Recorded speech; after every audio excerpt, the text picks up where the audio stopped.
Thank you.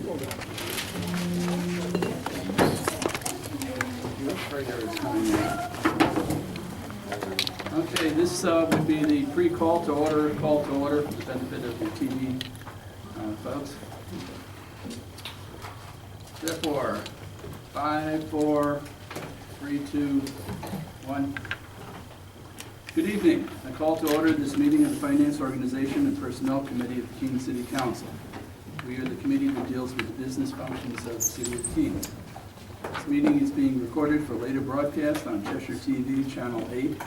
Anyone wishing to view a copy of the meeting and supporting materials will find it on the city website. The public and other city councilors will be recognized to ask questions, make comments on the agenda item under discussion. After being recognized, all remarks that be made through me, the chair. Anyone who wishes to address this committee is asked to go to one microphone, either stand up or one of the tables. Identify yourself by name and address. Please limit your remarks to 3 minutes or less and try not to be repetitious of previous speakers. Once a motion has been made and seconded, only the committee and public may speak. Councilors will have an opportunity at the next council meeting. Written comments from the public will be accepted at the clerk's office until Tuesday, 1 p.m. All of that being said, our first item on our agenda, pretty major event, is the presentation of the annual audit. Recognizing our finance director. Steve Clark. Each year, after the close of the fiscal year in June, we are audited. And for the last several years, the company that's audited us is Lance and Heath and Company. We go through our financial records, make sure that our books are in order and fairly represent the way our business has gone for the year. And we have two representatives from the company here to present the financial statements. We have Scott McIntyre, who's a partner in the Lance and Heath and Company, and Karen Burke, who's our lead auditor.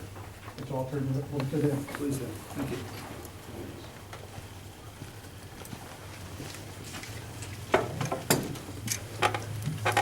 Good evening. As the finance director said, Scott McIntyre here with Karen Burke. We appreciate the opportunity to come in this evening and give you a quick walkthrough of our audit of your financial statements. Pleased to be able to report tonight that, actually before I get into the actual audit report and our opinion on your financial statements, I usually like to begin by letting you folks know how the audit went. I think that's probably the most important thing that we can communicate to you here tonight. I mean, these are your financial statements, they tie back to your records. I think it's important for you to learn from us that our audit of your books and records for the year ended June 30, 2013 went very well. And specifically what that means is we found them to be in good working order. Cash was reconciled on a regular and timely basis between bank statements to cash books to the general ledger. The same can be with all of your taxes receivable and all of your other key general ledger accounts we found to be reconciled on a regular and in timely basis.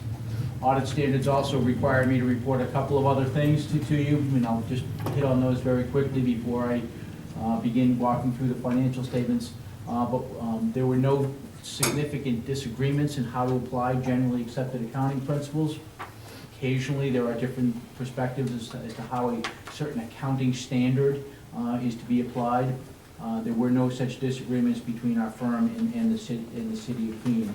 And also that there really is only one significant estimate in here. There's a couple of estimates. I don't want to say that there's only one estimate, but only one that I would consider to be significant.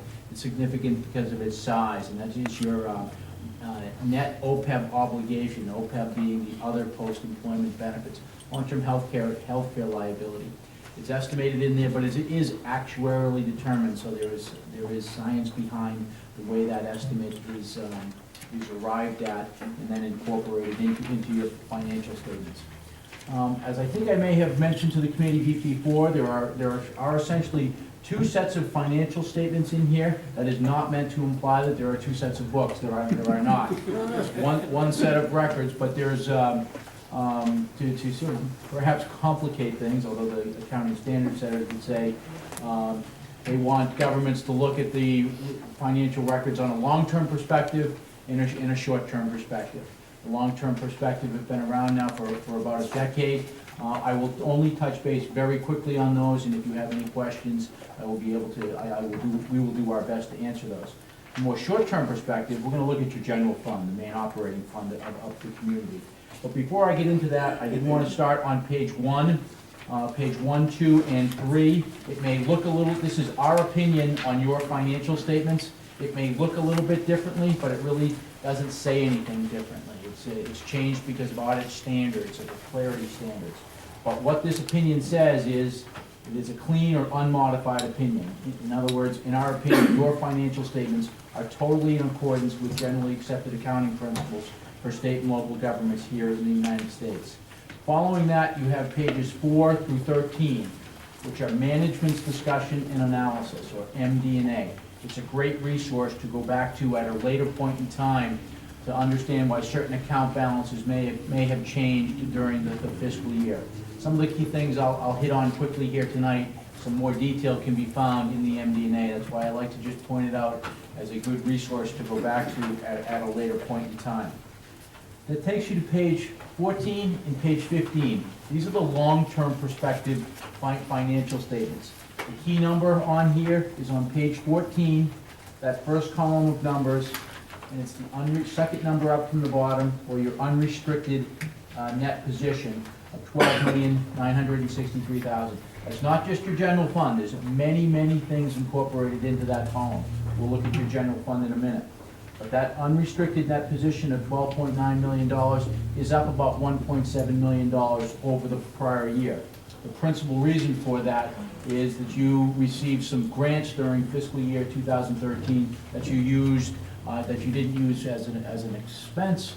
You actually turn those grants into capital assets, which will be depreciated over in future years. So these capital grants and contributions that you recognize during FY13 is what's bumping up that unrestricted net position. Now, with that said, the first place that almost all readers of your financial statement will turn is on page 16.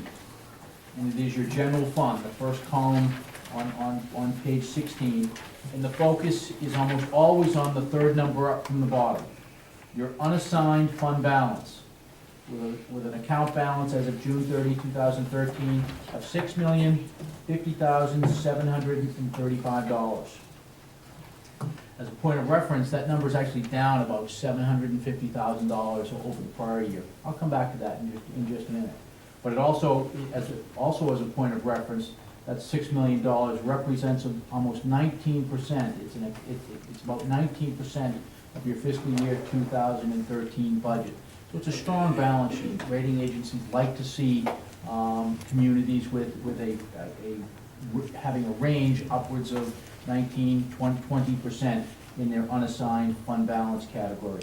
Now you do have some other categories there. You have the assigned category and the committed category of fund balance, with an account balance of about $3 million. That is predominantly your capital reserve funds. Several years ago, those would have been reported in a trust fund. Accounting standards now require that those be presented as a component of your general fund. So I just wanted to point that out real quickly. And over on page 18, that first column of numbers is essentially the operating statement for your general fund, the primary fund. And once again, the focus really is on the third number up from the bottom. And you see that third number up from the bottom is in parentheses, $525,000. It indicates that the outflows of cash exceeded the inflows of cash for fiscal year 2013. And there's some disclosure in MD&A, or Management's Discussion and Analysis, that speak a little bit about that. You actually had 4 resolutions in fiscal year, or towards the end, I believe they were, fiscal year 2013. 2 of them were appropriating some money for airport engineering designs that will come back to you in a future year. And 2 of them were actually for some emergency flood services. So I think it's important, while there was a draw on your fund balance, I think it's important for the reader to understand that much of that draw on your fund balance is really from one-time events. And I think that as you would begin to the process of speaking with rating agencies, that's something that you would certainly want to highlight to them, that those were from that draw in fund balance, slight draw in fund balance, is really from one-time events. And the last page in the financial statements that I would like to just draw your attention to is 2 pages over, or page 20, the budget versus actual page of your financial statements. Everything here on page 20 represents your general fund, and you can see the focus is on that last column of numbers, and it's really the very number, the number in the bottom right-hand corner. It's a positive $1.7 million.